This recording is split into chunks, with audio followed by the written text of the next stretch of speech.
По половина година од незапаметената трагедија, пожарот во дискотеката Пулс, се повеќе од директно и индиректно засегнатите лица бараат психолошка помош и регионално и во Скопје, вели директорката на Универзитетската клиника за психијатрија Славица Арсова. Таа објаснува дека несреќата предизвикала последици врз менталното здравје како чувство на страф и криза кај секој граѓанин во Македонија.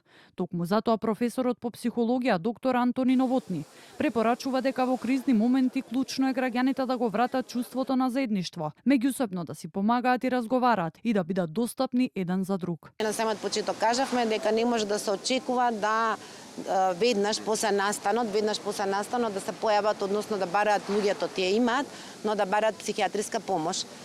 Поголем дел од тие луѓе, односно од луѓето кои што беа директно засегнати или индиректно во Кочани и регионот, бараат сега е зголемен бројот на тие кои што бараат помош, дали самите лица или нивните блиски, семејства, пријатели, другари и така натаму. Семејството, локалната заедница и професионалците, секако ние треба да бидеме достапни и да се сетиме дека сослушувањето, разговорот, достапноста и бивањето сега и тука за луѓето кои што се во криза е лечевен фактор и фактор кој што може да допринесе за надминување на кризата. Доктор Арсова посочува дека младите лица се повеќе свесни за значењето на менталното здравје и бараат психолошка помош. Најзастапена меѓу нив е анксиозноста, а најризична појава е депресијата која води кон самоповредувачко и самоубиствено однесување.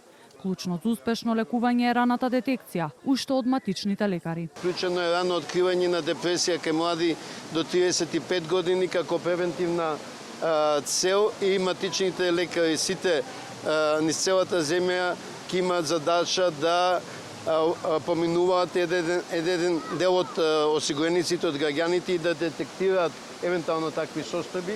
Овие пораки беа испратени од одбележувањето на Светскиот ден на менталното здравје на плоштадот во Скопје. Податоците на Светската здравствена организација покажуваат дека 1 од 5 лица кои доживеале воени конфликти или кризни ситуации имаат депресија, анксиозност, посттрауматско или биполарно нарушување.